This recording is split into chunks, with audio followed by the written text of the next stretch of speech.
Hello everyone. Are you facing issues with AWS VPC security or confused about how the traffic is actually controlled inside your cloud environment? Don't worry, I'm here with the solution. So in today's session, we are going to learn about NACL, which is Network Access Control List, that provide an extra layer of security at the subnet level inside your VPC. But before we jump into the demo, let's quickly understand this with this diagram that I have created using draw.io, a free tool to draw AWS architecture diagrams. So now first let's see how the incoming request works. So as you can see in this first diagram, we have an incoming request which is trying to reach our EC2 instance inside the VPC. There is a NACL which acts as a firewall at the subnet level. So now moving to the second diagram, as you can see, the incoming request which is trying to reach our EC2 instance will first hit the NACL inbound rules. Here we can configure both the allow and deny rules. If the NACL inbound rule denies this request, it gets blocked right here and will never move forward toward the EC2. But if the inbound rule allows this request, it will pass through and enter the subnet.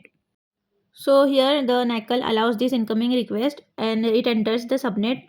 Inside the subnet, the traffic is again checked by the security group inbound rules, which act as a firewall at the subnet level.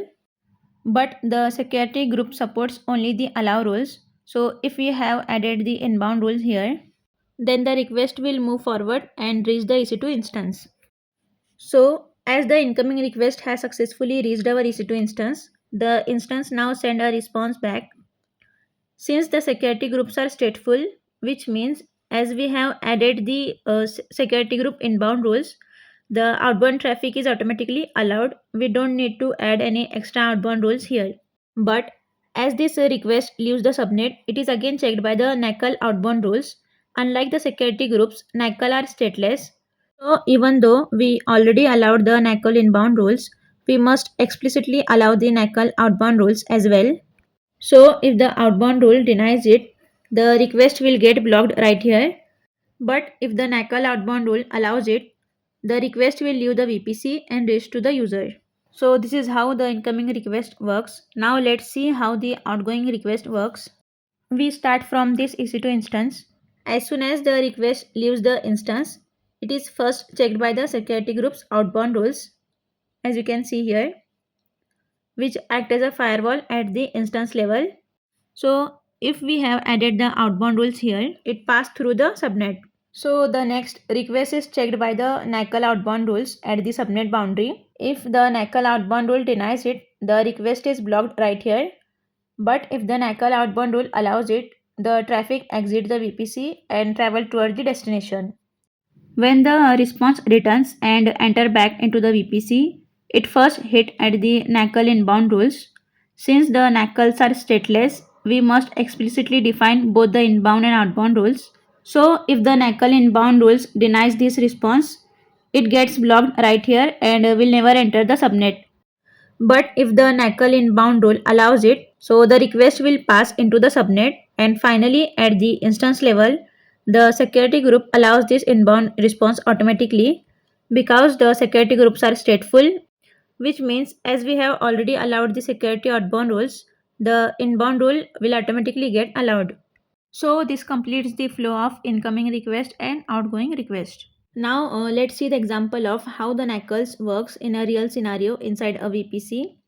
So in this setup, we have a VPC with two tiers, a web tier and a database tier. A web tier containing the EC2 instance inside a public subnet, and the database tier contains the database instance inside the private subnet.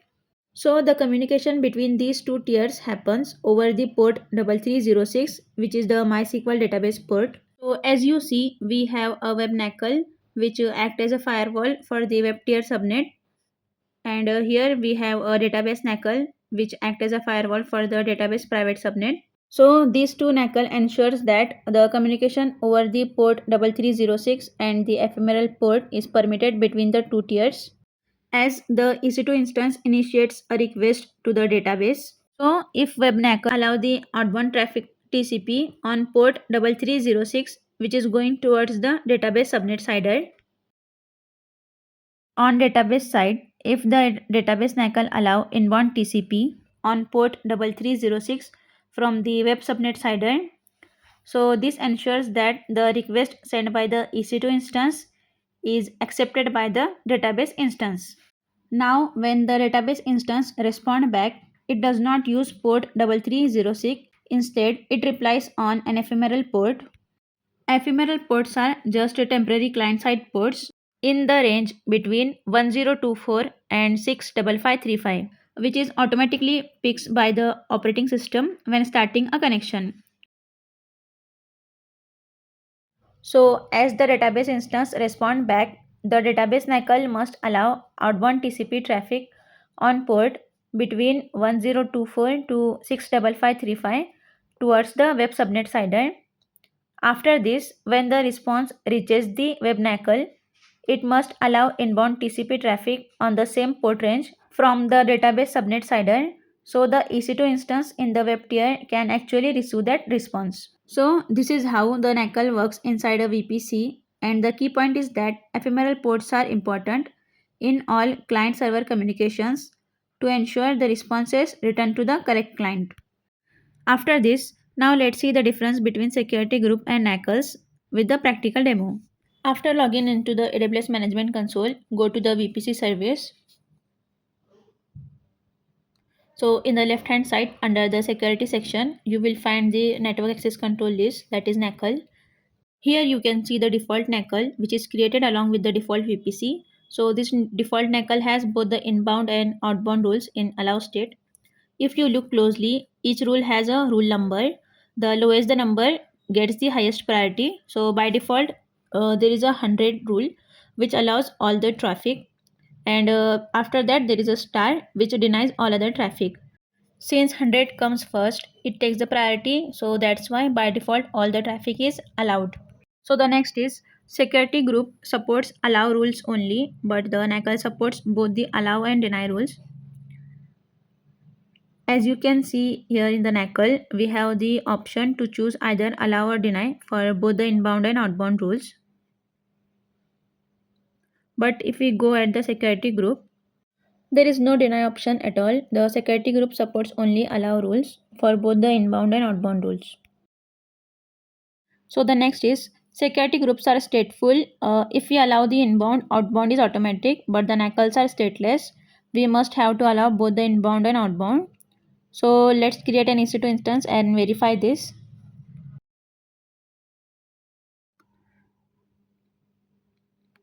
So here after giving the name, I am moving with without a key pair, then using the default VPC. In the inbound rules, I am adding the HTTP and all ICMP IPv4 from anywhere. Renaming the security group.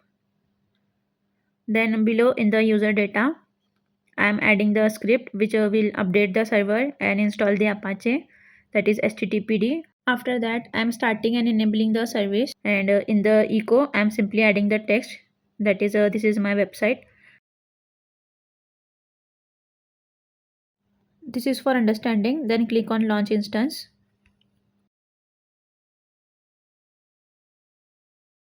Refresh it and wait for some time. Then copy the public IPv4 address and paste it in the browser. You can see the simple website we created. This works because we allowed the HTTP inbound in the security group, and since we are using the default VPC, the default NACL is applied, which by default allows the both the inbound and outbound traffic. As the security groups are stateful, now let's test this in the security group. If you remember, we just added the inbound rules, but notice that the outbound rule is already there by default to allow all the traffic. So I'm going to delete this outbound rule, and then we will check if our website still loads. Refresh it once, then copy and paste the public IPv4 address in the browser again. As you can see, the website still loads. This proves that even without the outbound rule, security groups allows the response because they are stateful. Now let's test with the NACL as they are stateless. Let me close this first. Let's go to the VPC service, and under the security section, open the NACL. Select the outbound rules, then click on edit outbound rules.